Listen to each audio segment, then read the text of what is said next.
2. All right, so ready, and let's just do this.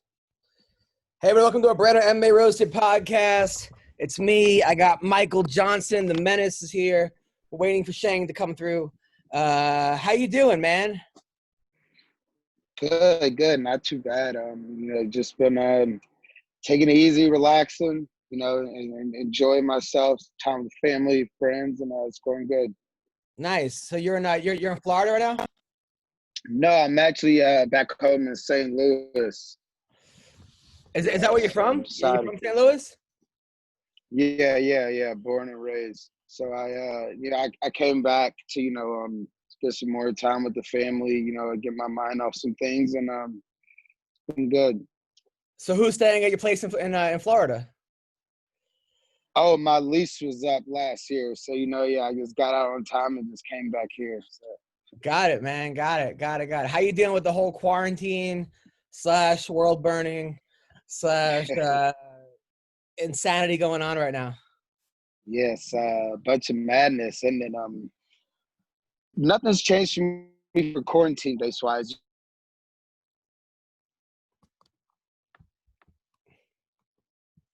Hold on, I'm getting weird. Michael, hello. Like even before it was going on, we were still training. I had a fight to get ready for, so nothing really changed. Yeah, I know, right? Strange. Got it. And then just watching all these protests and everything, man. Hopefully some shit changes. Yeah, man. It's gotta change. It seems like they've passed some reforms where police can't choke people anymore, so that's good. Yeah, well, they still got lethal weapon with their pistols. So. It's a good point. Well, you gotta start somewhere, right? Yeah. Have you been doing it? Have you been going to any marches or protests or no?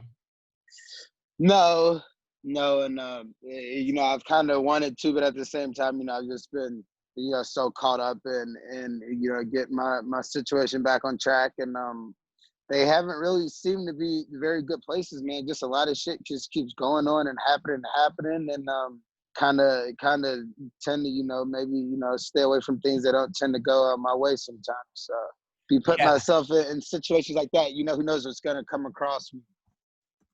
Are you worried about going to a protest and getting into a fight and winning the first round again, and then like? Yeah, it happens, right? Those first few minutes, the shit will come into play. You are undefeated in first rounds of fights. Like you might be the best fighter in the history of first rounds. No, it's fucking crazy, right? Like, have you ever lost a first round of a fight? You haven't, right? I don't think I have. No, I don't think I have at all. No, I honestly think every fight, the first round, you won every first round. Do you think maybe like you're too good at the first round, so then you're like, oh, I got this, and then fuck. Maybe, man, it's something like that. Me, I'm not making my in-fight adjustments, or what? Maybe I do get a little too ahead of myself after just having so dominant first rounds, and maybe I need my ass whooped every fight in the first round. Then I need to come back. Well, your last fight, you were looking so good, man. That might have been the best Michael Johnson we've seen in a while, and I almost look. It's obviously a loss, but I almost don't even count it as a loss because it's one of those things where you're just like. It was weird, right? It was like the kid threw a Hail Mary, and like I think you're the better fighter, and I think anybody who watches that fight knows you're the better fighter. I just think that you just got caught, Yeah, absolutely. I got caught, and I got put in a position where I didn't realize how deep it was until it was too late. I just kind of just took my time and been cool with it, instead of getting out of there as fast as I could. So hats off to him. It was definitely a Hail Mary, and I saw his face. He was terrified. He was holding on for my leg for dear life. But that's also one of those things that I think would never happen again. Like, I think that you learn your lesson, and you know what I'm saying? It's never going to happen to you again. Like, you're going to know exactly when that happens to get the fuck out of there. Definitely, 100%. And yeah, I took it like that. You know, I don't know if you guys can see like my face and my reaction. I'm like, fuck, and I'm walking off in the back. And, you know, that was a kind of easier one to swallow than some of my recent losses, just because I know it's not going to happen again. Everybody watched and saw what happened. Like he's not the better fighter, but, you know, he just got me in a position and, you know, he won it. Even as like a wrestling coach, for me, it was like if I was coaching a kid who was up 10-0, and the kid just threw a Hail Mary hip toss move that just almost, or like a spladle or something, where you're like, oh, but it wasn't like, it was one of those things where you're just like, okay, all right, let's you know, Yeah, don't the shit would never happen again. Yeah, 100%. Yeah. Are you worried about getting cut or no? No, not necessarily. I was, but I was that right away. But at the same time, I think, man, I just think my tenure, how long I've been in the game, the way the first round went, and even my last three losses. I mean, shit, like, like I come out on the losing end, but those are fights I was winning. Those are fights I had won, I had in the bag, and I just let them slip out. So, you know, I'm hopefully, you know, I get that that respect that, hey, he's been in the game for 10 years, 20 plus fights, and I got one more left of my contract. And, you know, let me finish fighting it out and we'll go from there. Oh, 100%. I mean, and even the guys you beat, man, the guys, I mean, wins over Poirier, wins over Andre Fili. You beat the greatest of all time, Labov. So, Yeah, I mean, your fight against Josh Emmett, you were winning that fight. Elkins, you were winning that fight. Gaethje, you were winning that fight. So I mean, these are all fights that like you were winning. The Nate Diaz fight, was that just a thing of you just got in your head? Yeah, I think it was. You know, it was weird in that fight. I was getting off on him so easy, and then the second round, he like kind of grabbed for my hips. So I'm thinking the whole fight after that, like, damn, he's gonna try to shoot and take me down. So instead of me acting first, I was just sitting there waiting for him to do something. And then his long ass arms, he was just catching me. And, you know, it just took me a little while to catch up. I was barely missing him. So but that's another lesson learned. And hopefully me and him are cross paths again. Now, two guys that you fought, Khabib and Gaethje, are going to fight each other. Now, you've been in the octagon with both of them. I think you might be the only one to ever do that. Who do you like in that fight? Man, that's an incredible fight. Justin he just keeps getting better, You know, and I know I'm not the only one to see that. He seems like he's adding newer stuff to his game, whether it's just a small little movements or him not punching as much, or but man, Khabib, you know, he's that puzzle that nobody can really put together. So I see if I mean it's just like it is. If Justin can stay on his feet, he wins that fight. But if Khabib does Khabib and gets him down, then, you know, it's going to go like every other fight he's had. The Gaethje fight you were winning, was that a thing where you just got too excited? A lot of shit went wrong that fight. I don't know if you guys can see it, but yeah, I'm a little excited. I was fighting half knocked out after the first round. I caught a huge headbutt from him in that first round, and, you know, we really didn't get a time pause or maybe, but I was seeing two of him that whole fight, so I was just trying to push it together, you know, for those how long we fought, and it was a point where, you know, we got into that scuffle, and you know, I was hurt, but, you know, Big John's yelling in my ear, do something, I'm gonna fall, I'm gonna call it. So I just dropped, like, to get out of the way of him punching me, in hopes that, you know, he would follow me down and we keep fighting down there. But he called it right away, and that's how it is. So 12 seconds. I wish we had those 12 seconds back. I mean, that's the thing about your fights also, man. This is also why I think they'd be crazy to cut you. And in a way, I don't want you to get cut, but I think you could win $1 million in the PFL. So if you do get cut, I want to see you become a millionaire, because I think you'll win that. But you've never been in a boring fight. By the way, we got Shang here. We got Michael Johnson. Hey, what's up, man? Michael the Menace Johnson. Oh yeah, I know who the fuck you are. Yeah. What's happening, boss? You never ever. You always bring it. You're like, you should name your name Bring it, because I ain't never seen you not be like, oh, fuck that, it's on. Side note, Chang, Michael wants to be a comedian, he told me. Okay, well, then bring it. Then bring it. Yeah, for sure. I got to link up with y'all. Y'all got to spread some knowledge my way and let me pick up on it some more. He's got a tight 5 minutes. I think I'd be better of a host. Yeah. Better of a host. You know, I got like 5 or 10 minutes in me, bro. So let me bring you out. You know what I mean? Let me talk some shit, bring y'all out, and then go in the back and you know, hit stuff, take some drinks, and then come back out and do it again. Right. So we were saying that Michael's fought Khabib and he also fought Gaethje, who were supposed to fight each other, I think, in the fall. He thinks Gaethje's got it as long as he can keep it on the feet. You think between Gaethje and Khabib? But this guy fought both of them. I agree with you. I think that Khabib. I don't think Khabib can handle Gaethje. A hard knock. He's a hard knock. Tough. It's gotten better. So as I said, go ahead. I'm sorry. If it stays on the feet, Justice got him, and Justice got great takedown defense. So it's gonna be difficult. I don't know. But Khabib, if he is not wrestling bears or riding fucking dragons. Yeah, he's a problem, bro. Like I said, I think he's gonna stay undefeated. What was he saying to you when you guys were fighting? He was talking, but I couldn't. What was he saying? If he gets out of the game soon, he's planning on this being his last. Oh, no. What was he? Just talking shit on the title in the middle of the fight. Yeah.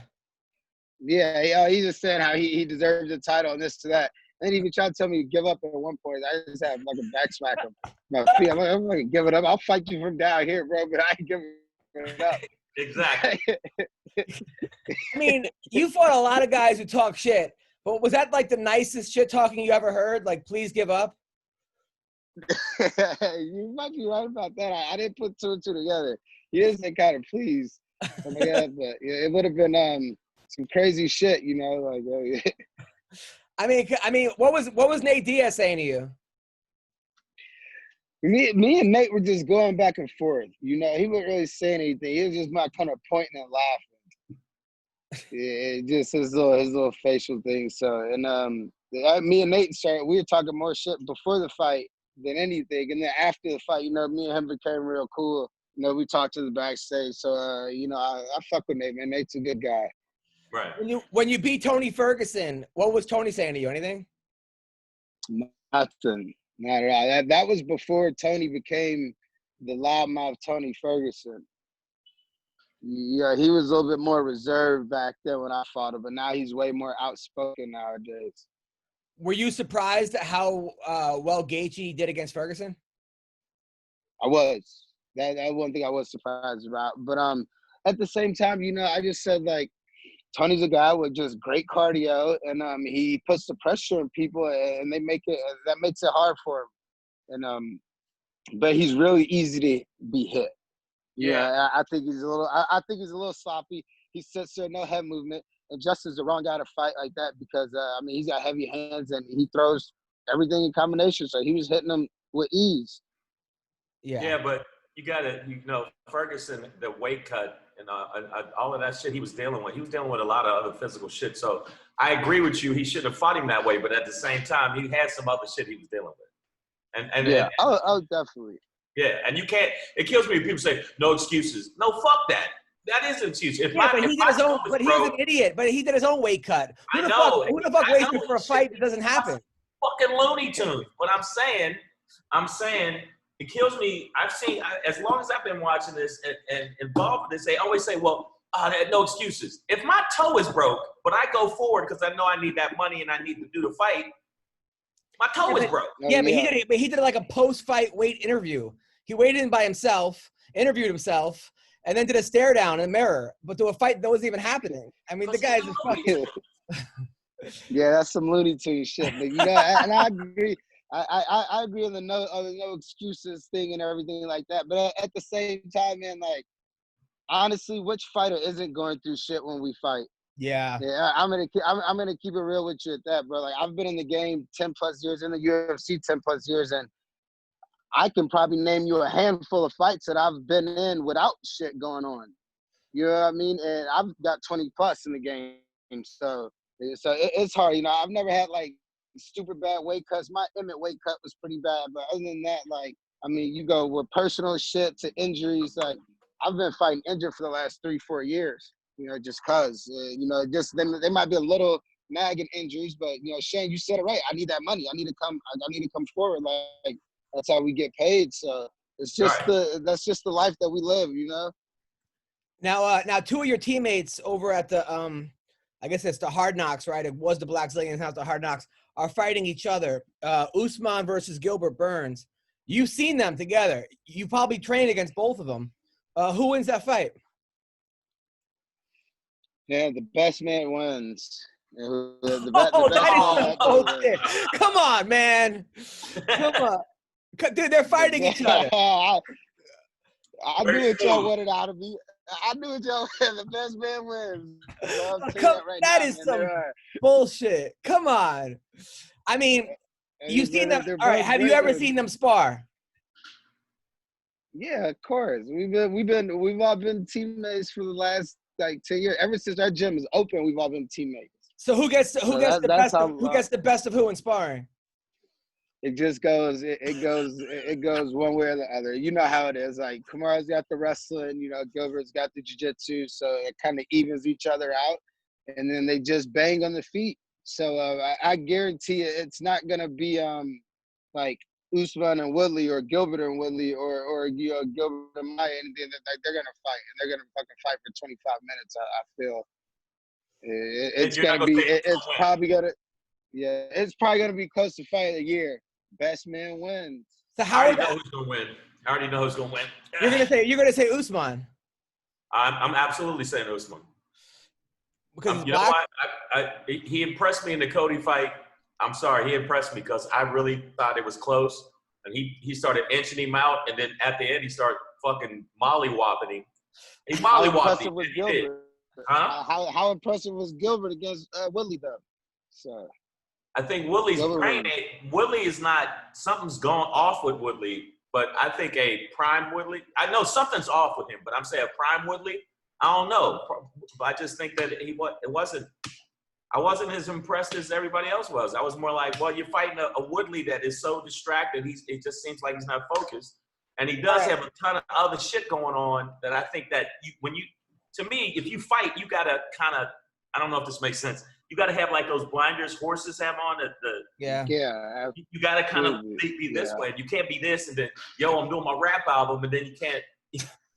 Yeah, I don't know I don't know if he really wanted to be in there fighting, and then you could see it. So you're right about that one. So Michael, give us a scoop. When Usman called him out, was there bad? I mean, when Gilbert called out Usman, was there bad blood at the gym? I don't know, and that's one thing, and that's one thing I took, because I've been out of Florida for probably like a month. Like after my last fight in Jacksonville, I probably stayed in Florida for a few days, and I came back home. And I don't know if you noticed, but my Instagram is deactivated. I don't really go on my Instagram that much. I just kind of stay off of social media a little bit. So I've been so out of the loop and everything. Like friends had to tell me that they were fighting. I was like, oh shit, they're fighting. Like I thought Gilbert would have fought one more time before they fought. All right. So what happened? Did you get some girl pregnant? You got a girl pregnant? Is that why? What happened? No, nothing like that. Nothing like that. No, just distractions, bro. I was going through it myself, a little personal problems, and Instagram is just, you open it up and it's just a bunch of fake bullshit. Like, all right, so it's gotta be with a girl. It has to be with a girl, right? It has with a girl. Come on. Trust. What? Trust. It's not. Trust. It has nothing to do with it. Could be family. It could be family. What happened? What are the problems? Talk to us. Just personal, bro. I just didn't feel like. If you get depressed a little bit and you pop up on some social media and everybody thinks that putting out that they got the happiest, most successful fucking life of all time, and you're saying that shit gets to you a little bit, bro. It's just a bunch of bullshit. So, but dude, listen, man, you're a kid from The Ultimate Fighter. You had a lot of problems growing up. You made it to college wrestling. You made it the Ultimate Fighter. You got to like the top 5 in the world. Yeah, a couple fights didn't go your way, but you're still a legend. In my book, you're a fucking legend, bro. Everybody knows that, dude, and that's a fact. Everybody knows it. Fucking Dana knows it. You know, Lex Luthor. I call him Lex Luthor, but Dana White knows it. He knows it, and everybody that you fought knows that there's no like. You always, that dog in you. Like you're like, you always bring it, man. There's no reason because you lost a fight that you should feel the need to get the fuck off social media because who cares, bro? It's bigger than that. Oh yeah, for sure. That wasn't the main thing, but yeah, you know, like it's something to get away. But it's gonna come back. You know, it's gonna come back. I'll get it back and everything. And I'm not finished in this game. I know that for sure, bro. I'm only 34, so I got a good 5 years left on me. Shit, DC's what, 80? And he's fucking still fighting. Yeah, looking good too. I don't know. You're kind of looking a little bit like him. Don't lower that camera a little bit. Yeah, no, man. I still got my full hair. All right. So let's talk about some MMA news. So Amanda Nunes says she might retire. She says she's got nothing else to prove. I'll tell you one thing. If she retires, the division I would hate to see her go. But the division becomes a lot more exciting, though, because nobody's coming even close to her. Yeah, but I don't think that she's gonna retire. I hope not. But she's having a kid. What else has she got to? I mean, she's just that much better than everybody else. I mean, what is she gonna do? I mean, maybe she goes, takes some times off, has the kid. Yeah. It froze for a second. Yeah. I mean, what did you do? Fight 2 girls at once? And then come back when she sees 2 girls at once? I'll watch. Now, how do you think she does against Henry Cejudo? Because I was joking when I said it, but people think that she would actually beat Cejudo. There's no chance, right? No, man. And the thing is, like, I don't care how dominant a female is in females like MMA, like there's still a man and a woman. And I mean, she's big, she's got size, she's great. I'm pretty sure she's tough and she can take a punch, but at the same time, Henry's a man, and if he laid a few good shots on her, like she's just like no, like she's still a woman, you know. Yeah.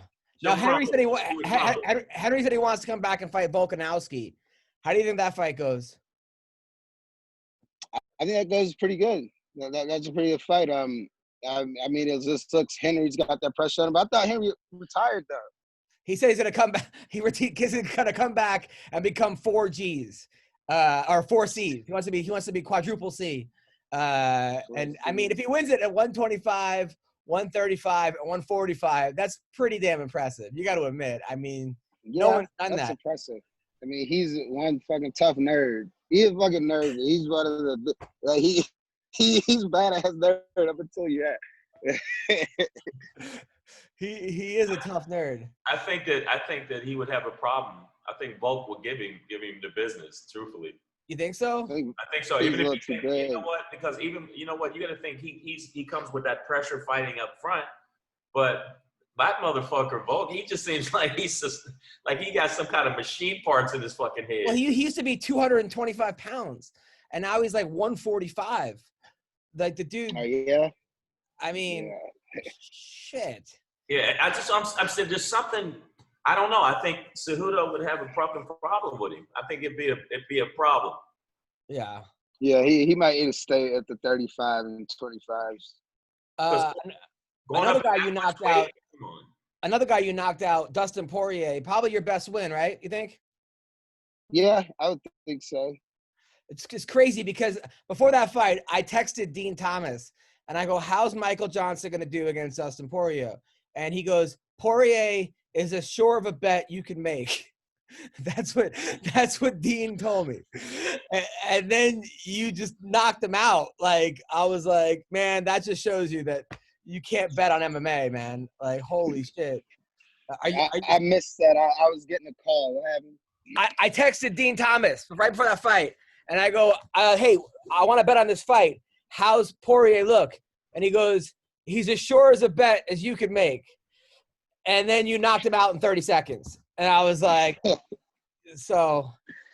I mean, you didn't just beat Poirier. You beat like the best version of Dustin Poirier, which is pretty damn cool. Yeah, it wasn't like a slack or older Poirier. It was like, yo, I'm at my prime, and he got dusted. Yeah. So I was not surprised. I was surprised by how fast. I wasn't surprised by it at all. Michael keeps freezing. Michael, you here? Yeah. Okay. I can hear you guys. Yeah, I just Okay. lost the video. Yeah. So Yeah, Poirier, that was a Poirier and who's he fighting? Dan Hooker. Yeah. I mean, that's gonna be a great stand-up fight. I wish I could get some stand-up fights like those.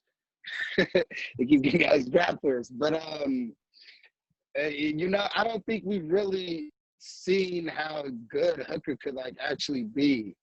You know, I don't think he's fought the guys like Dustin in this. So I think this is really going to be his first true test. Yeah. Well, I mean, he beat Ally Akita pretty good, and but Al's a gamer. And Al's he's definitely a gamer, but there's a certain point where all that shit don't. After a while, it's like, okay, as soon as you stop moving, I'm Dude, but somehow, Yeah. some reason, Al just keeps beating up Kevin Lee. Like well, that's like his kryptonite. Is Ally Because Akita? Kevin Lee's soft. No, because Kevin Lee's soft. That's why you guys know that. He's soft. You know he's soft a little bit. You know he's got that. He don't like to get punched around. Dude, he knocked out So he does Gillespie. like that. He fucking. I mean, Gillespie just woke up yesterday. no, but okay, no. I think Kevin Lee. I think that he's like when he's on the ground, he's a beast. But I think he don't like. He just seemed like getting punched in the face after a while. He goes, I don't like this. I don't like. When it Come gets on, a little tough for him, yeah. When it gets a little tough for him, he really wanting to bang. It does seem like Kevin Lee. I guess like they always say, one guy's a hammer, one guy's a nail. When he's the hammer, like Kevin, like if you can win the first round against Kevin Lee, he's a different fighter. If he wins the first round, you know what I'm saying? Like he's gonna win the fight, mostly. Oh yeah, confident Kevin Lee when he's in there and he's running a confident. He's hard to beat. Now I'll give him that. He's very talented. But I just think when it comes down to it, when it's time to, when it's not going your way and it's time to back down and try to get it back, I don't see him really getting that point. Hey Michael, do me a favor. Can you leave it and then come back so I could see you? Yeah. All right. I thought I was in there. All right, cool.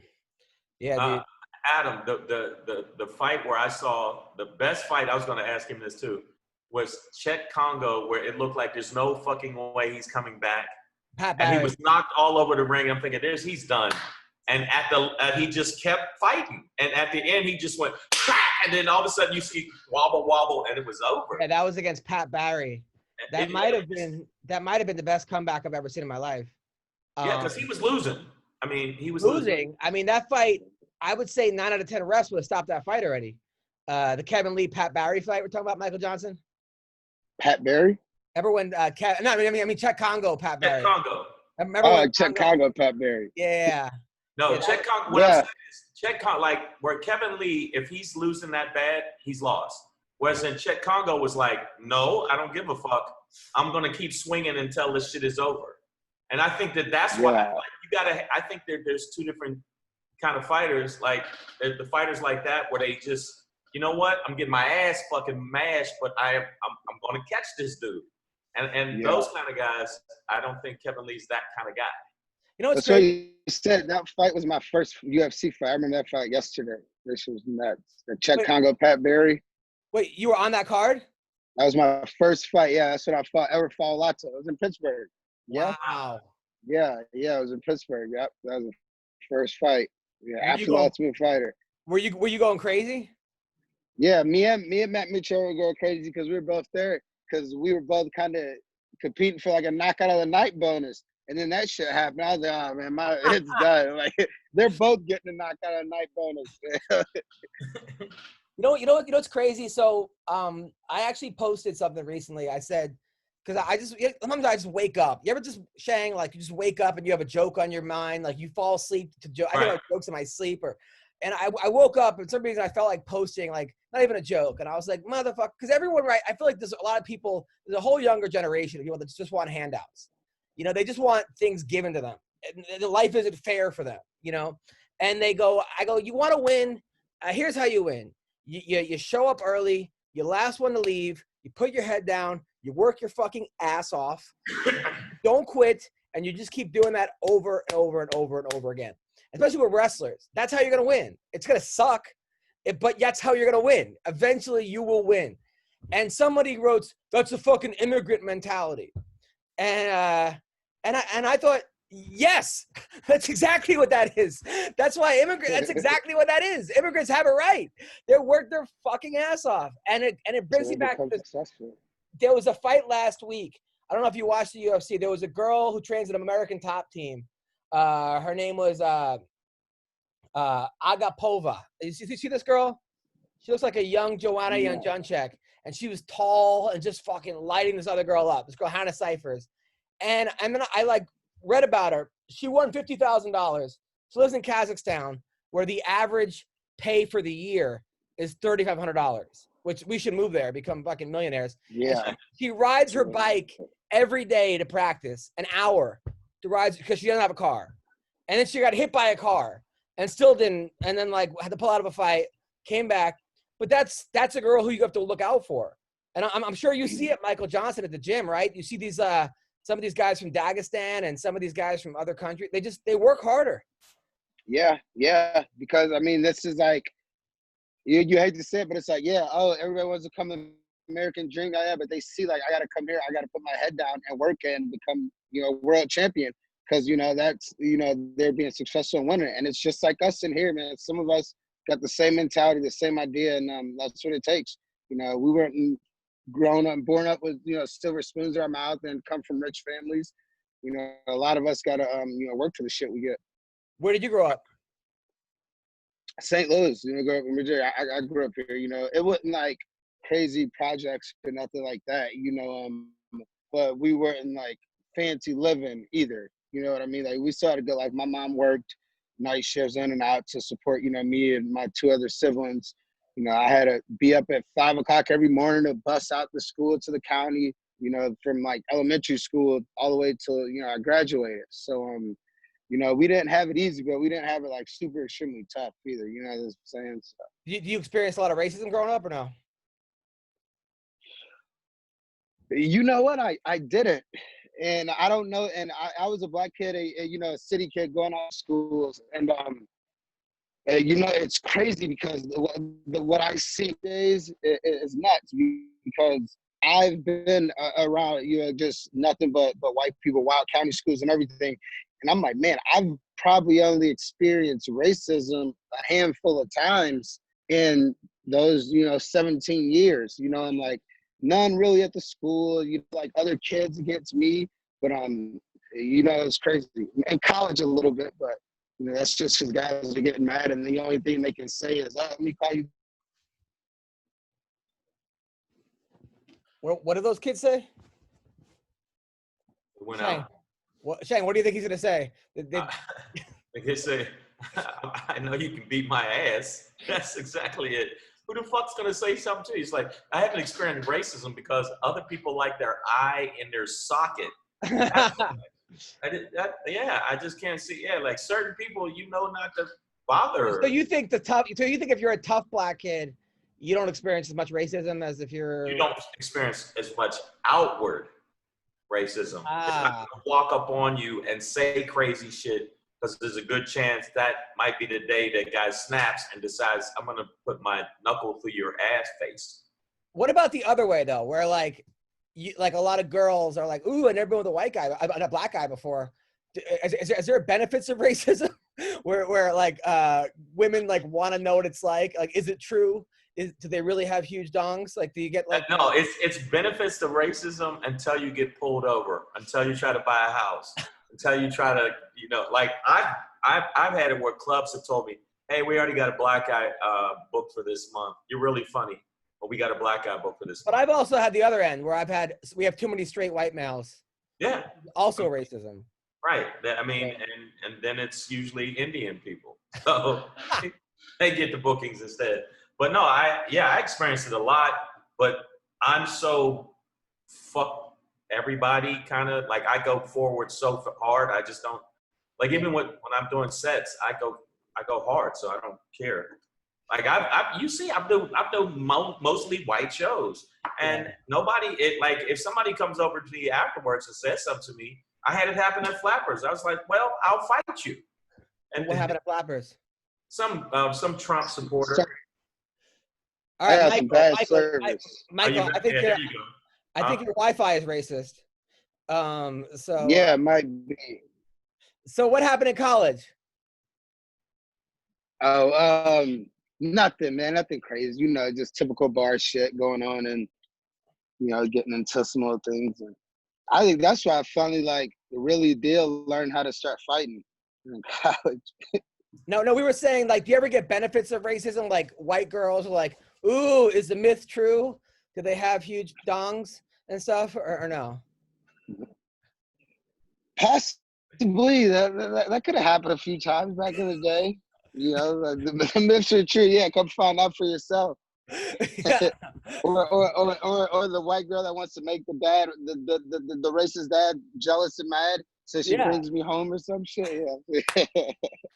Yeah, I mean, see, nobody talks about that side, right? Nobody says, yeah, you get pulled over, but how many times did the girl want to piss off her dad and you got a blowjob, right? So you don't think there's like, I think one's worse than the other. I get what you're saying. Yeah. One's worse than the other. Yeah, I think you're right. But I think that also the fact that you've made it to the level you made it, man, you're gonna get like every fight, you're gonna get some tail if you really wanted to. Like if you wanted to come out after a fight, there's women that wait outside. At fights and says, "Oh, hi, come here," and you don't get that. Well, Mike's married. Aren't you married? No, you're married. I'm saying before that. Yeah, of course. Wait, what do you mean you're semi-married? How do you become semi-married? But prior to all that, semi-married is, it's in the works. That's what it means. That's how you get semi-married. How do I become semi-married? Well, why did I fall too late? It's too late for you. It's too late for you, Adam. You gave it a shot. Too late. That's crazy. All right, so let's talk about some of the fights this week, by the way. So the fights this week. By the way, what do you think? Real quick about Masvidal and Conor McGregor retiring and John Jones, Michael Johnson. I think he froze again. Damn, he got this dude's like. It did. I thought it was gonna jump back in. It didn't. He should just walk out to Frozen. No, I already know. I don't think he's gonna. None of them are gonna retire. I know. Is it a weird time to ask for more money though? Because the UFC is not making any money on anybody showing up. I don't know. Not to me. I think that the bottom line is who the people are to bring the numbers. After you seen that shit in New York with the bad motherfucker belt, and how much play and juice fucking Masvidal got from that, him and Diaz, man, that shit was like a regular fucking championship fight. It was amazing. I thought Masvidal dusted fucking Diaz off. I thought he dusted him off from get-go. Front kicks, kept hitting him with hard fucking, just hard kicks to the body, up top, back and forth. I mean, to me, but that was one of the biggest fights to me of the year. I know, but the thing is that fight shouldn't have been stopped, only because I hear you. Masvidal won every round and hurt Nate Diaz, but it's Nate Diaz and he's never out of a fight. His eye was a flap. Come on, his eye was fucked up. What's funny? I sat in front of Nate Diaz one time. It was at a fight. It was Diaz versus behind me, and it was Woodley versus Wonder Boy 2. And the whole time, some guy in the back saying, "You guys suck! Like, fight, you pussies! You guys fucking, this is bullshit." And normally you look behind and it's some like jabroni saying that. It was Nick Diaz. Wow. So I was like, all right, well, Nick Diaz can say whatever the fuck he wants. So I go, Nate, man, you ever have a fight that you couldn't get into? Like, you just couldn't, like, show up for? And he's like, yeah, once in the 5th grade. He's like, this guy came up to me and he punched me and I couldn't get my punches back. And he wasn't even joking. Like he really considered. He was dead serious. Like he considers his 5th grade fights. Some Michael Johnson says that his Wi-Fi is horrible right now. So I'm just gonna say all good. Let's do it next week. Let's pick it up next week, right? Yeah, no, it kept dropping. I would freeze, then drop out. So that means it's not connecting. And every time he start talking, we just saw his face go. Let's pick it up next week. Yeah. No, I think that Nick Diaz, he lost every round. His eye was a fucking mess. It was a mess, dude. It was one of those fights where you go, I was sitting there going, oh, fucking somebody stop this. His eye was too fucked up. Well, what's crazy is that he looked so good against Anthony Pettis. Like, there he is. And like that was one of those fights where, man, like he looked so good against Pettis that I was back on the Diaz train. Not that I ever jumped off the Diaz train, but he looked so good against Pettis. And I'm like, you know what? I think he might beat Masvidal. But Masvidal looked 3 fights in a row, where he looked. That's the thing, right? So knocking out Darren Till, Ben Askren, and Nate Diaz. He didn't knock him out, but stopping him. But he pretty much he was housing him. And his whole thing is, look, I signed a contract, but they kind of stiff arm me, and I want to renegotiate. And the UFC is like, well, you signed a contract. Now, I can see both their points. You know, at the same time, certain guys you got to make happy. You know, and I think that he's one of them. I think he's one of them. I think Conor McGregor's one of them. I think Nick Diaz is one of them.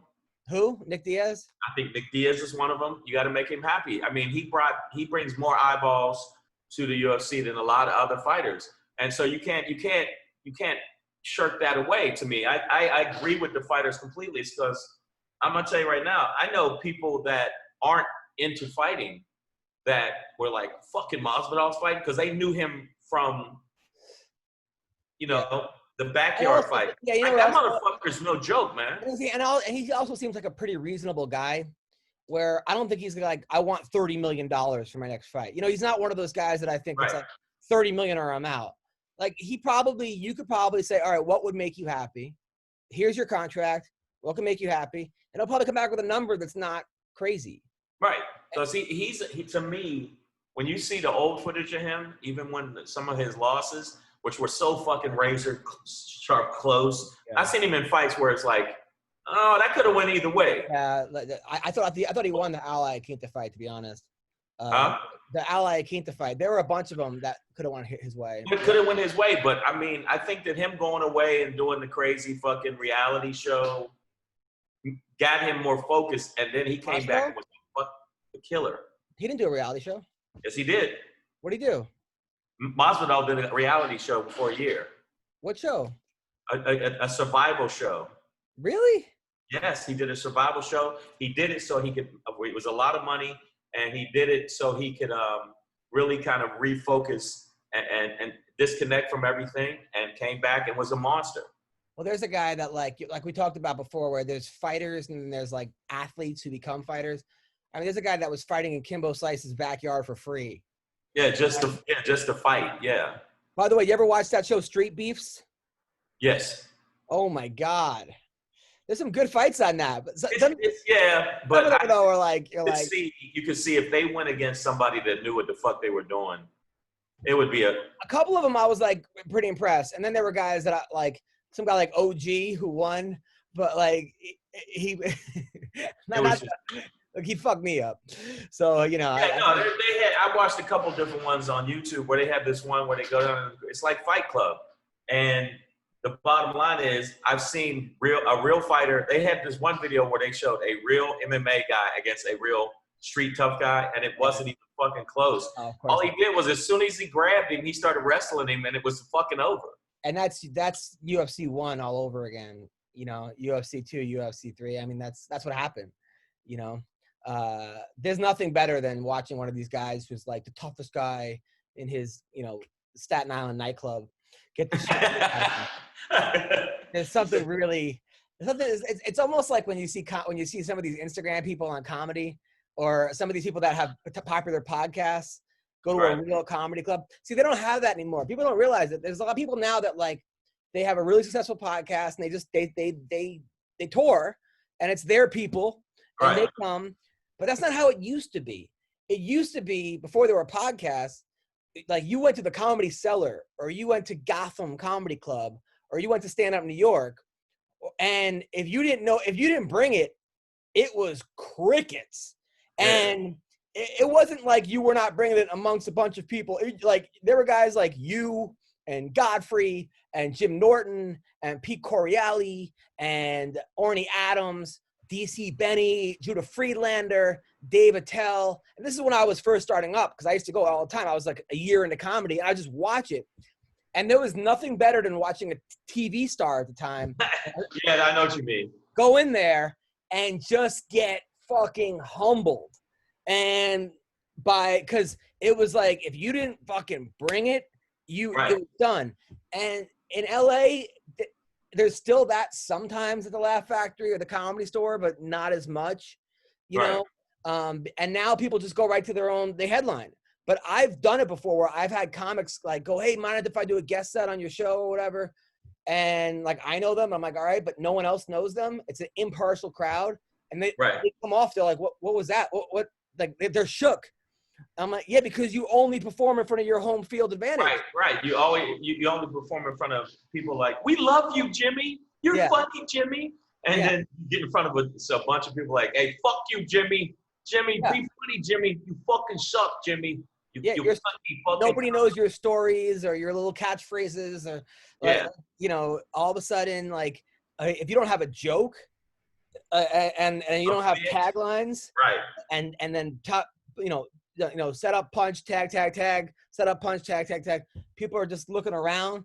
Oh, and I've seen it where the whole crowd just breaks out and like starts talking. I seen a comic that he wasn't really a comic. He was more of an actor. What's his Skippy? Oh yeah, Mark Price. Is that his real name? Yeah. From Family Ties. Yeah. He was on for a long time on TV show. I did a set and he came in and did a guest set and I wouldn't say my crowd. It was just a crowd. And I've never seen somebody bomb so badly in my life. But when he first walked up, people were like, oh shit, it's Skippy. And then like 30 seconds later, they're like, oh, Skippy sucks cock. He's horrible. But black crowds are the most honest. Black crowds don't give a fuck. You got to bring it. I did both. I would do gigs up in Harlem and do stuff up in the Bronx, but then I still did like the comic strip, and I was lucky enough to get in Caroline's comic strip and in some of the major rooms. So I think they're harder. It made me a better comic. I bullshit you not. It made me a better comic. I mean, what's his name? Who's really funny? Got JB Smoove. I had to follow Michael Blackson in Florida, and dude, Michael Blackson's a beast. But Michael Blackson's a beast in front of that crowd. I've seen him in front of a mainstream crowd and a regular crowd, and he's almost a parody. But he does well. He does good enough. I've seen him do. I've seen him. I've seen comics I like. Capone. I've seen some they go in front of mainstream crowds and they don't do as well. They just don't. Yeah. But in front of that crowd, like an urban crowd, black crowd, they murder. I had to follow Capone once at the Bronx, and people was like 3 minutes in, bring Capone back on stage. And then when I got into a heckling match with him, I won the heckling match, and they're like, "All right, you cool, finish your set." But at first it was real dicey because he killed so hard. Doing the bodega, he did the bodega jokes, and everybody thanks. Yeah. And I was like, I don't have nothing like that. So, I mean, I think that the same thing when we were talking about fighters, there's people that are comics and there's people that play at comedy. And I think there's some people that are like in the fighting, they're athletes and they're physically, they're perfectly, fit for fighting. And then there's that motherfucker that will fight you at Ralph's. Like, hey, you want to go? Let's go out in the parking lot. And to me, Masvidal is one of those dudes. He pieced up this dude backstage because he's like, fuck you, let's go. And he did. And so he's one of those guys. He threatened when he threatened, he was about to fight. The guy he knocked out, and like Astrid in the lobby, like in the lobby, he said, "Dude." And then well, I don't think Askren knew. I don't think Askren knew. You know, Ben Askren's used to shit talking in the wrestling community, like having fun with it, and it's not a game to Masvidal. But meanwhile, I met Masvidal. I did a podcast, and I had Colby Covington, Dean Thomas. They all came to my room and Kevin Lee in Vegas, my hotel room, and he brought Masvidal, and I was like, "You want to be on the show?" And he's like. He didn't want to. He just smoked weed in the bathroom the whole time. But he was so happy that it wasn't in a real studio. And he was just the nicest, like, just a cool guy. Like, he's super chill, but it just seems like he's one of those dudes that he has that switch. Oh, yeah. I've seen him. He was getting interviewed by Joe Rogan. And he was dead serious. He's like, dude, I don't like this dude. If I see him at Whole Foods, I'm going to fucking – well, him and Bisbing almost got in a fight in like the elevator at one time. He's one of those guys. He's like, no, fuck you, let's go. And I think that Asher didn't realize he was like that kind of guy. He was not playing. Just like I think Habib is not like that. He's just like, yo, fuck that. You can't talk about my father like that and think I'm not going to want to kill you. That's why he jumped out of the ring with a double fucking horse kick. He's a dude like, no, this is not, this is serious. You know, when we had Khabib on the podcast back when it was me and T-Rex, and this was like, Khabib was like 3 fights in, and I go, Khabib, and I was funny because I had T-Rex pretend he was the bear, you know, that he used to wrestle. So I'm like, hey, we got someone on the phone who's pissed off that you beat him when he was younger. And T-Rex like, he was playing a bear, and Khabib starts like dying laughing, and he goes, "You guys are crazy." I'm like, "We're crazy. You wrestled a bear when you were 40 years old." Exactly. Yes, we're nuts, but you're getting Kodiak bears in headlocks. We're 2 guys on a podcast on Fox Sports. You're wrestling bears, which, by the way, if they would have had that, like, imagine if the U.S. that would have happened, they would have called child services in like 3 seconds. Hey, you're not allowed that. That's animal cruelty. It's like, yeah, but the bear won a couple rounds. I asked him, I go, who wins, Pettis or the bear? And he goes, the bear. The bear's got better wrestling. And then he goes, tell Bear, I'm #1 contender now. He's old. He has to go back to the line. And then he goes, I go, but he wants to fight you. And he goes, tell Bear, send me location, right? Like, and then he used the same thing with Connor, send me location. And the thing is, when I saw that interview, I thought, I think he's serious. Oh, he was totally serious. He would have fought Connor in a parking lot in Denny's, like in front of nobody. That was the one I thought, you know, where people play at hating each other. I thought, no, this is so fucking real. And then only 2 other ones. I thought for a minute there when Chael Sonnen was talking shit to Anderson Spider Silva. When I never seen Anderson Spider Silva do some shit in the weigh-in, he fucking gave him a shoulder to the face. And I've never seen him like get that way with somebody. He's usually kind of respectful. Yeah. I think there was that was like, because Chael Sonnen was just fucking just sunning me. Chael was like, you know, one of those guys that he's so smart. You know, as a comic, you can walk the line. I try to become that comic that can walk the line. He knew how to walk the line where, yeah, some of the things he said he probably shouldn't have said, but it wasn't like I feel like Colby. I love Colby. He's a friend of mine. But sometimes even me, I'm just like when he said that, like Matt Hughes got hit by a train. Hit by a train. Yeah. He can't. He's kind of paralyzed. He's finally getting back together, but like his life is altered forever. And when he beat somebody and goes, "Hey, get on the Colby train unless you're Matt Hughes," like, he made a fucking Matt Hughes train joke. Yeah.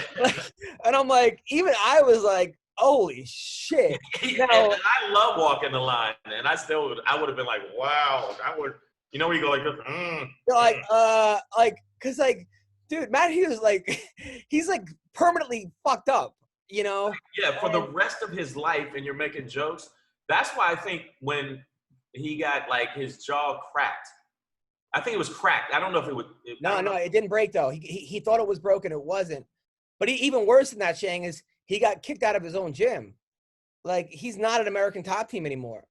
Oh So shit. he and I talked to him about it. I called him up and I was like, hey man, are you okay? Like, and I didn't want him to think that I was like trying to get the scoop for a podcast. Sometimes some people think that like because I have a show, but like Kobe's a friend, so like I'll call Kobe sometimes and he'll call me, and it's not about the podcast, I'll just be like, yo, are you sure you know what you're doing, And he's like, yeah, I'm building a team around me, and I'm bringing in the right people, and look, man, like it's your life. Who the fuck am I to tell you how to live it? I mean, look, I've never been the number one guy in the world at anything. He was the number one fighter in the world. So obviously he has a recipe for success. It's working for him. Now listen, if I was his coach and I was his manager, I would say apologize to whoever the fuck you got to apologize to. Get back an American top team. You have Dustin Poirier there. You have Masvidal there. Right. You have all those fucking beasts over there. You got all the guys from Brazil, all the guys from Russia. Like, what do you, by making your own gym, you have to bring people in. They're working for you. They're not hurting you. You're paying them. But they're not going to be able to, they're not going to push him like he needs to be pushed. I mean, I would assume that. Move, dude. You got Mako as a coach. You got Mike Brown. You got all these guys that with like insane knowledge. And Colby, you were 1 minute away from being a champion. I mean, if you would have won that last minute of the round against Usman, you were tied. The scorecards were tied. It was that close. I just think that's why Usman he does have that dog in him, because at the end he was like, no, I'm going to keep fucking. No, he won. He won the fight, and it was a close fight. It was a great fight. I think if they fight 10 times, it might be 5-5. Like, it wasn't one of those fights where you're like. It was so close. Right. I know what you mean. It was one, it could go this way, that way. But I think that's a fucking dumb move. They're not getting his own people together. He needs to be with a bunch of fucking orcs. I'm talking about guys that are just going to push him. And if he's doing that, it's fucking stupid. But I think so. I mean, look, I look at like the history of fighting. That's never worked out. I mean, ever. I can't think of one guy, maybe Cejudo. Tony Ferguson. Tony Ferguson is a guy who builds his own. Tony Ferguson, but he's a nut job. But the nut job thing worked for a long time. And he beat some top guys that I didn't think he was going to beat him like. He beat him like a drum, man. Like, he wasn't the champ. He was the interim. He was the interim champion, though, Tony. Like, he wasn't the champ. Like, right? I mean, he had wasn't he like the interim champ? Yeah, but to me, he was champ because he had a run other than Gaethje just recently. Yeah, he won like 13 in a row. I've never seen other than Anderson Silva and Mighty Mouse. Yeah, you're right. You're absolutely right. Tony Ferguson is a guy, but Colby Covington is in Florida, and you got the Black Zillions or whoever, Hard Knocks, this guy's team with Usman and those guys. You got American Top Team. You have access to the best fighters in the world. Why would you not take advantage of that? I think that maybe, like, knowing the way he comes off, I think maybe his ego. Well, he said they were trying to, like, they made a rule that he couldn't badmouth his own teammates. So they were trying to harbor his own speech. They're trying to fuck up his own speech. And I don't know, man. I think it's a dumb move. And I mean, I don't know, dude. I just think it's a dumb move. And I guess we'll see, right? I mean, Woodley says he signed the contract to fight Colby. He says he got the contract, he signed it. Now, Colby might be looking at that as like, all right, Woodley's coming off 2 losses in a row. And he's a threat. So what do I win by beating Tyron Woodley? Right? If I lose, or if I lose from Tyron Woodley, I get fucked up. Tyron's not going to want to lose to Colby. He's going to be extra motivated. Right. And if I win, I'm right back to where I am right now. Now, if I wait out the Usman versus Gilbert Burns fight, then I could probably get the winner of that fight. So Colby's probably thinking that. But I still think that if he fights Woodley, it's one of those fights where I think that he needs to do that. I think he needs to fight Woodley to kind of be like, yeah, I told you what the fuck's up. But if Woodley cracks him, then he's going to actually fall notches. I think his status will just go. Oh, totally. And it'll be a racist thing. Because, like, after he lost, all these people were tweeting like Sean King and this one that like white supremacist gets his jaw broken by an immigrant, which is not what fucking happened. Like, he's not a white supremacist. You know, he says some dumb things, but Right. I think it's more of a, as far as I know, like it's hard because if you I seen him say some shit that made me if go. you look at what he says on paper, you're like, it's not good. But if you listen to him and watch him and see how he is around people, you're like, okay, this guy's playing the heel. You know, he's Right, he's playing the heel, but there's a certain point where even when Trump was playing the heel, there's a certain point where it meshes over and you go, oh no, fuck you, dude. Well, Trump wasn't playing a heel. That was fucking no, dumb. he is a heel. I'm saying that the problem I have with Code, is he just? I saw he was playing the heel, and then after a while, I'm like, okay, dude, fucking stop. Well, you call Brazilians filthy animals, and then you say Khabib has a sheep on his head so he could fuck. Yeah, so so you start saying things like that, and you put that on paper. You go, this guy's obviously a bigot, right? Right, absolutely. But if you know the guy and you know his training partners and you know what he does and you know that, then you go, okay, he's not. So it's hard. It's not so black and white. He said pertaining to Usman wasn't cool. There's stuff he said that after the fourth or fifth time, I'll go, okay, I'll give you a pass, you're a good fighter. Then after a while, it's like, no, fuck that dude. And so, but I still wouldn't call it. Masvidal said too. Masvidal said, this little game you're playing, because I know you, the game you're playing, you keep doing it, but now you're going over the line. You're going over the line with other fighters. You're going over the line by criticizing other fighters, and now other fighters want to fuck you up. Well, here's the thing also about Colby is that I've always been like, look, if you're on my team, like you're on my team, you know, like your teammates are the guys in the American Top Team. These are the guys that make you better. Right. Like, I understand it's an individual sport, but there's no reason to fuck with your own teammates, you know? And that's sort of like what you learn first day of practice is that there's like no I in team. Granted, it's an individual sport, but look, Burns and Usman are fighting each other. Like you could be respectful and still want to beat the fuck out of each other. I've seen fighters that were friends, and if you watch the Ultimate Fighters, there's people that were friends in the house that fought. And then afterwards, yo man, good fight. Good fight. Way to go. You got me. Stephen Bonner named his kid Forrest.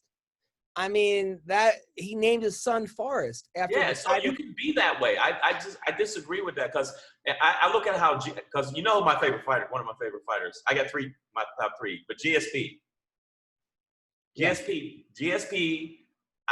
He rarely got mad. He respected them, even if they were talking all this shit, saying crazy shit to him. I like fighters like that. But I also like Conor McGregor, too, and I like Chael Sonnen. But I like fighters like McGregor. I mean, talk about a guy. I mean, McGregor says some shit that just like, you know, when he called Khabib's wife a towel. Oh, yeah. That wife is a towel. Like, dude.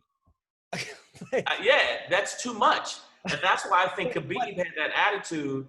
I think Khabib had that attitude like, oh, fuck that, dude. You have to understand, though, on the other hand, we're in the comedy business, right? We're in comedy clubs 24/7. Okay, every night of our lives we're in a comedy club for the most part. So right. we know comedy. We know what's funny. I know a joke that'll get 90% of people laugh. I know a joke that'll get 10% of people laughing. We know that. If you're a fighter in a gym and you just watch Comedy Central and these roasts or whoever, and you think something's funny, you don't necessarily know the line. So in defense of McGregor calling his wife a towel, like obviously you know that calling a Muslim woman with a cloth on her head a towel is not going to go over well. Right.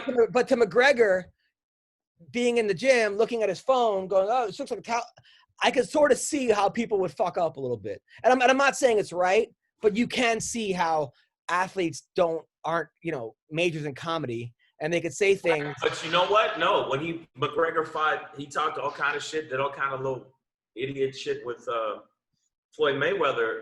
But even though I thought somebody was like, no, that was a real fight. I'm like, that was a money grab. Fuck you. It was a money grab for both of them. It wasn't because I mean, there was points where he uppercutted Floyd and Floyd literally looked at him and kept walking forwards and smiled. Well, and there was then the 5th round, he started literally putting, and you've never seen Floyd that, put his head in his chest like, dude. I think that Mayweather, from what I heard from people that in the know, did not take that fight seriously.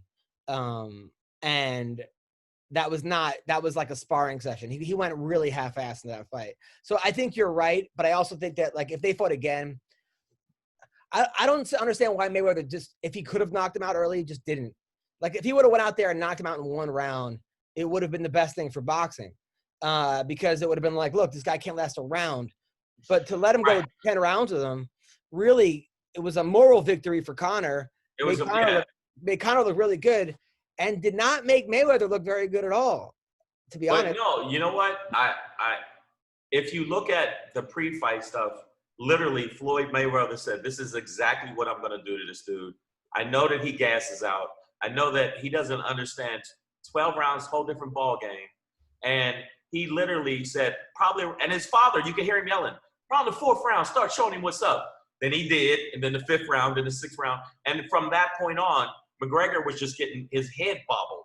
And at the end, they had to stop it because it started looking like he knocked his head through the fucking ring, dude. Yeah, it was, honestly, I was actually really impressed by McGregor, to be honest. I was impressed by McGregor, but I thought when I saw the pre-fight thing and I saw it, and he said, this is what I'm going to do, but I want to give the fans a show. I was like, they're doing this for fucking money. There's no other reason. This fight is absurd. If Floyd wanted to really, and Floyd's what, 20 years older than him? Yeah, I mean, they're talking about doing Pacquiao Mayweather again.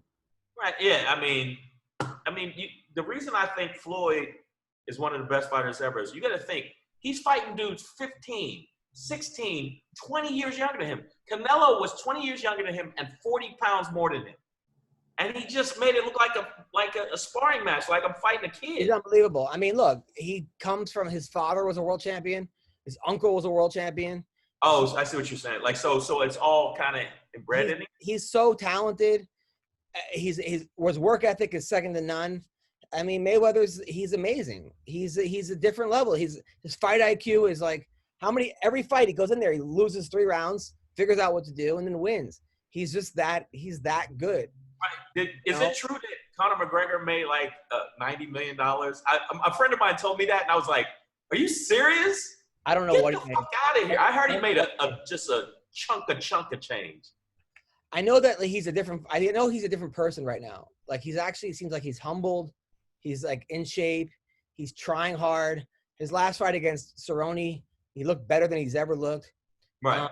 I hope he says he retired. I hope he doesn't, because this is the McGregor I liked. I liked the McGregor when he was first coming up, and then I like this McGregor. The McGregor that was like making it rain. Yeah, throwing stuff at buses. I think that was some corny shit. That was corny to me. I was like, dude, just fucking do that shit in the ring. But at the same time, people were like, listen, the guy was a plumber and came from nothing. And if you're a plumber and you came from nothing and all of a sudden you get $100 million thrown at you, it's hard to figure out, and the whole country's behind you. But at the same time, look, other people, look, LeBron James seemed to come from nothing. You don't see him fucking smashing buses and making it rain. And not only that, he didn't. It was dumb. It was dumb on so many levels. He hurt other fighters that didn't have shit to do with it. No, they weren't even fucking part of his bullshit. So that was some bullshit. I was like, fuck him on that one. I mean, I'm a McGregor fan, but I was like, fuck him on that one. And the old guy at the fucking bar, that was like, what the fuck's wrong with you, dude? So I don't know. I like him, but I still was like, what the fuck is wrong with you? You know who seemed like they had the worst was black athletes in the 80s, because they got really famous and a lot of money, and there was no social media. You look at like my favorite athletes in the 80s, Darryl Strawberry, who was doing like cocaine and like Molly and fucking hookers during the games. Like Dwight Gooden, who missed, the Mets won the World Series and he was on so much crack, he missed the parade after he won. But that's what you're supposed to do. What's his name? Lawrence Taylor. I mean, that dude. Yeah, he was at a press conference and there was powder on his fucking nose. Mike Tyson. Like this, like, hey, what's going on? Mike Tyson. Because I feel like black athletes did not get paid a lot until the 80s. And then they just got like a ton of money and power and fame and pussy and did not know how to handle it. No. And that's why with the NBA right now, they got classes where they take these young guys and go, listen, don't spend all your money. Buy some car dealerships. Do this, do that. But before it was like, fuck it. 17 Rolls Royces for everybody. They were out of their minds. I remember when Tyson got arrested for rape. And he's like, listen, I did not rape that girl. But there's about 5 or 6 things I did that I should be in jail for. So I'll go to jail for one of those things. And everyone was like, that's really nice. But I'm like, well, what if he's a serial killer? Like he didn't really specify what those other fucking 6 things like were. I mean, there's a lot of, like, that's a pretty big net. It's pretty broad to be like, yeah, you know, I got a few human dicks in the refrigerator. Like, what? Yeah, but so that's why you're going to jail. But I think I met him, and he's got those helter-skelter eyes. He looks like he could snap at any minute and kill somebody. Oh, I'm saying he could. Yeah, and him and Michael Jai White, I went to the gym to just check him out, and man, because I wanted to go in and spar, then I saw these guys and went, maybe I won't. You know where you go, you're hyped, and then you go, hey, these guys will kill me. It's like you need, like somebody said that you need a gym to go to before you can join a gym. Yeah, you got to have a pre-gym. Yeah. Like, it's pre-cum, but I'm telling you right now, man, that motherfucker is a monster. And Mike Tyson looks like he's got that thing in him like, well, I'll kill you. Like, he really... The thing about Tyson, though, is that he's short, right? He's pretty short. So I could see so many fucking idiots that are like, I could take this guy. And then after the first rib shot, just like... Yeah, what have I done? Yeah. Oh, no, I never thought that. You know what? But then there was a couple of people that said, like, when you get UFC against a boxer, he's one of those boxers I go, it'd be hard to kick his legs from under him. His legs are like fucking fire plugs. He would have been great in, like, UFC 1 when there were no rules. Right. Because he really would bite someone's eye out. I mean, there's no headbutting. Like, I fucking told you, didn't I? Yeah, there's nothing that guy wouldn't have done to win a fight. But then again, he changed with Holyfield. He changed when he fought him, when he bit his ear, because before that he wasn't like that. But he also had guidance. When he lost guidance, when he lost his trainer, when he lost some of the people around him, that's when he started going fucking bananas. But before that, he wasn't like that. Well, they had him. I mean, Customato, they had him fighting every month. They were like, listen, this dude's a fucking train wreck. We got to keep him training, keep him fighting. So every month they set up a fight. So he didn't have time to fuck around. Right, but they kept him focused. When he became champion and he's fighting every year, I mean, there are so many guys out there. I mean, like Mayhem and so many fighters, like when they have him they got him every couple of weeks fighting. They're awesome. Like it's when they have time in between.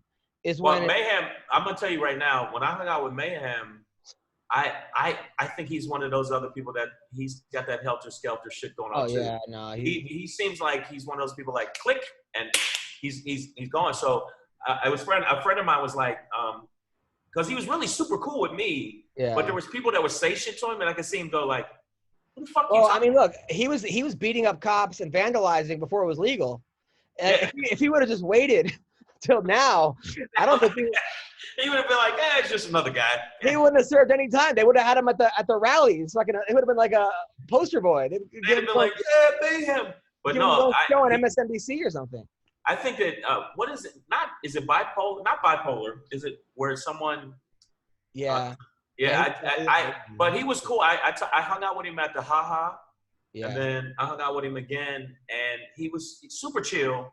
But there was points where I was like, I don't know if I want to be around this dude too long. No, he definitely had that. That sounds fucked up, but that's the truth. No, I even said that to him. I mean, he's he'll be the first one to admit that. Like when he's on, he's the best. When he's not, he's like, it's terrifying. It's. And he could hurt. Like he could fucking kill somebody easily. He's a big dude. People don't realize how big he is. Yeah. Right now he's about 240. And he's been fighting his entire life. I don't know. Did you hear what happened over the weekend? Some guy went into a bar in Texas, said they wouldn't let him in. He goes, I'm a UFC fighter. Don't you know who I am? Came back and shot up the bar. Shot 8 people and took off. But I don't think he really was a UFC fighter, but no one even knows who he was or where he was. No, most UFC fighters like, well, I'm just going to beat the fucking bouncer up, show you I'm good. Right. I don't think. I haven't heard of only one UFC fighter where I heard where he was a fucking psycho and pulled a gun. Most UFC fighters that plus I've met a lot through you, and I've met it's weird when I do Vegas, because I was doing Vegas so much. That's where I've met the most UFC fighters. Yeah. Because when I do the show up at when I was doing Matt would be like, Matt knew a lot of them and say, oh, Shang's in town, and they would come up to the show, and I was like, oh fuck, this is so like to me I was like, oh shit, this is cool as hell, you know. Oh yeah. They're all super chill. They're all super chill. I never met one that I felt like Joe Rogan said a bit about, like, all these guys could rape me, like, if they wanted to, and there's nothing I could do. I never felt that way. And I think that, like, even with you, most of the guys, and you say some crazy shit about them, and they love it though. Dude, they get mad at me. Some people are like, when are you gonna roast me? People hit me up all the time, like, what? I'm not good enough to be roasted? I'm just like. But that's great for you, though. It's great, but I gotta do research. I gotta go fucking Google a person and like find the. You gotta find out some shit about. Oh man, yeah, he wanted to be a tranny one day. Like, yeah, I gotta find out exactly. But I'm gonna tell you, man, comedy-wise, there's a lot of cats that I think that, you know, don't consistently bring it. That I've worked with, that I've seen on shows, and they put me on shows. Like, even when I was on the road with Attell and Louis C.K. and. Now, Louis kept bringing it all the time, but David Tell didn't. Yeah. Sometimes he would kill, and sometimes he would just go off and like, oh, yeah, I don't know what I'm saying, and then just fucking go off. You've been consistent as fuck when you're doing a set. Yeah. Like, the Zoom shows are different. Yeah, but what I'm saying, when you're doing a set, you can see it's like boom, boom, boom, boom. Oh, and I think that the guys that don't do, like, I don't call them comics. I call them, you know, they're like, internet comics. They're not really comics to me. They don't get that. No, I don't think they get that. And people think I'm hating. Of course not. But it's the truth. Before we leave, one of the funniest things that I saw David Tell, he was hosting the AVN Awards, and it was like, that's like the hardest thing to host because everyone's on coke, no one's listening, chicks are all looking, and he does a joke and nothing works, and he looks in the crowd and goes, dreams. It was just like. It was just like, no, I don't know if anyone caught it, but I was just dying. I was crying laughing. He just goes. No, he's hilarious, and I've always been good friends with him. But it's just funny. There's certain guys I think that are consistent. I think that I've seen like where they're just every single time I see them, they can bring it. You're one of them. Like bring it and bring it where people are like, oh shit, and then I worked, you know who I was surprised at how much he was consistent was? Daniel Tosh. Oh, dude. Tosh is so underrated as a comic. Hey. He hates podcasts. He's like, I'm never doing a podcast. That's how he is. Like, he doesn't sell any merch. I used to open for him. He's one of those dudes that, like, he's not the nicest person. No, I was doing the improv in Irvine, and he came each night to do guest sets, and the feature fucking hated him because he was supposed to do 10 and he would do like 25. So the feature would get bumped to like 6 minutes. Yeah. So they fucking hated him, but he was nice to me. I didn't know. Nice to me too. If he knows you're a comic, he's nice to you. But he's also one of those dudes that cannot hide how he truly feels about people. Like he's like a snarky, like angry dude, but like nice. And I appreciate him because there's nothing phony about Daniel Tosh. Like what you see is what you get. And people are never going to be like, oh, he was what a phony. Like, no, that's him. But he's funny as fuck. Man, he came to guest sets.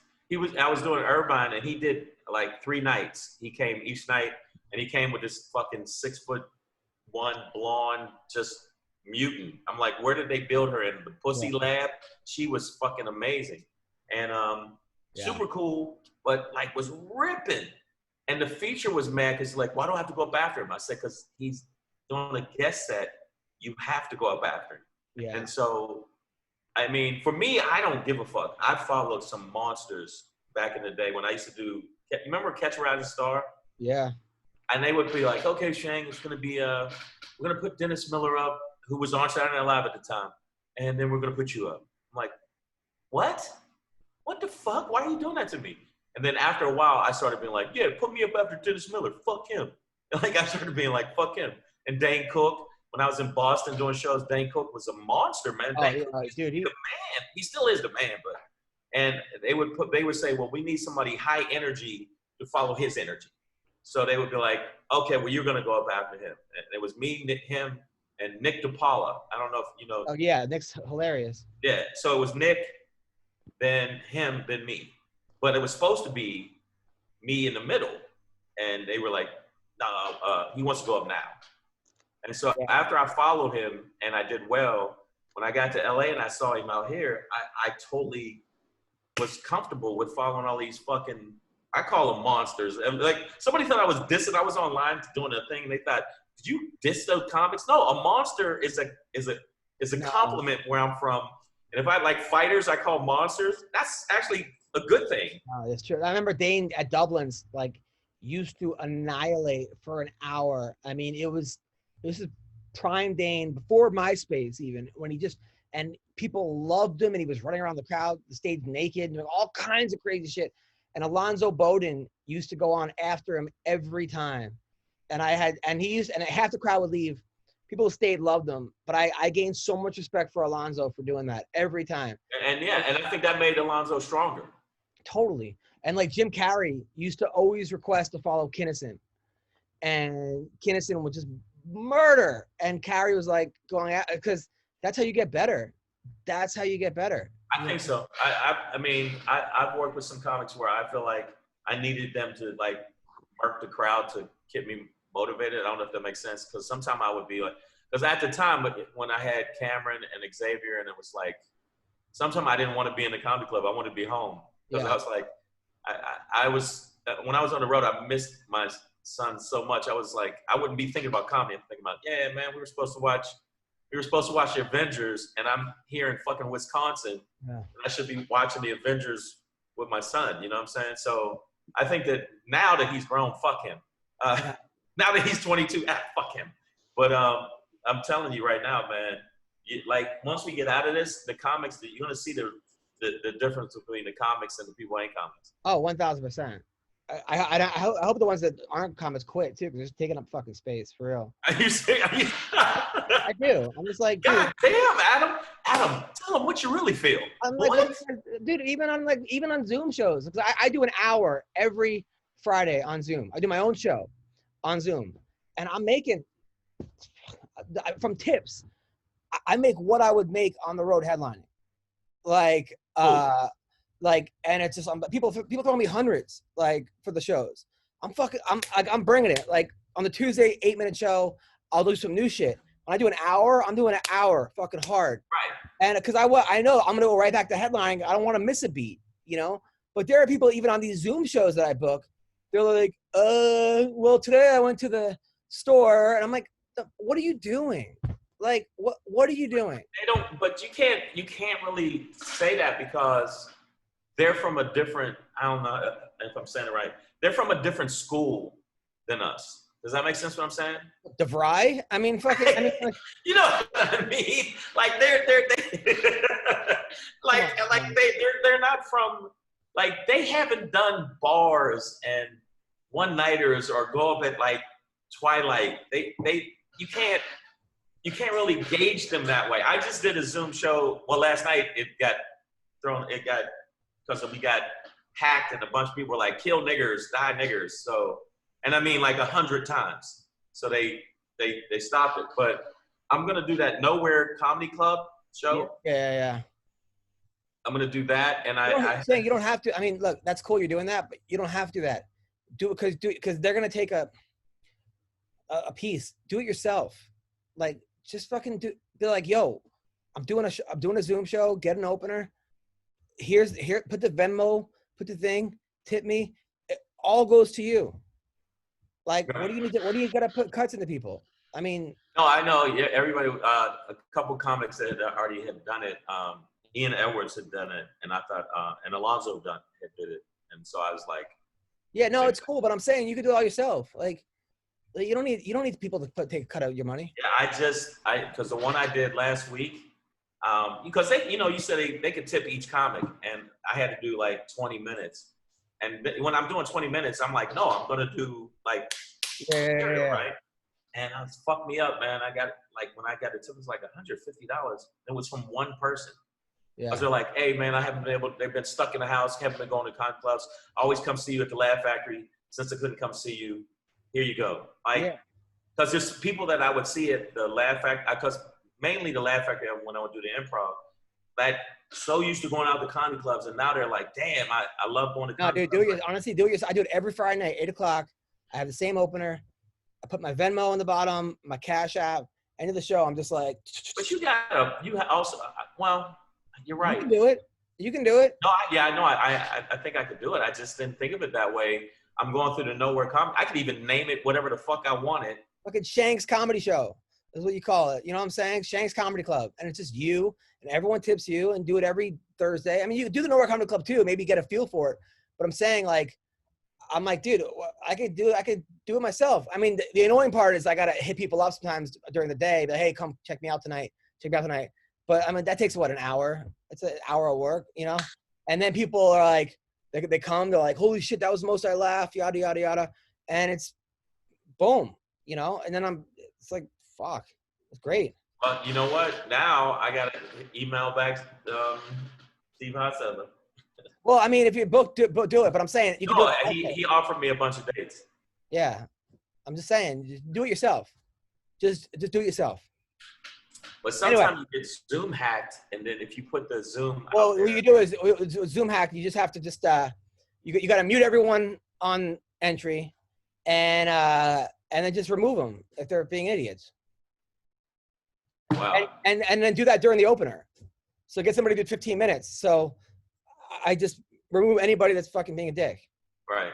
Or like the guy that showed his dick when I did your show. Yeah, exactly. Well, exactly. That threw me. I was like, is this fucking happening right now? Like, I've never done a show where this happened. So this is new. So, I mean, but yeah, man, I definitely think that, the main thing with these Zoom shows is, I mean, I made some money. I can't front. I've been lucky, but man, some of them are weird, man. Like some guy popped in and was like dressed and like a chick and was like dancing. I was like, nobody's going to take that box and fucking delete it. Nobody's. Yeah, no, you could do it all yourself. But anyway, listen, right, thanks for watching the podcast. Shang, all right, man. If you text me or hit me up, I'll tell you what to do. Because I'm making what we made at the Laugh Factory that time, plus some every week. So, but thank you guys. Thank you, Michael Johnson. Shang, get the best. Later, man. You too. Take care.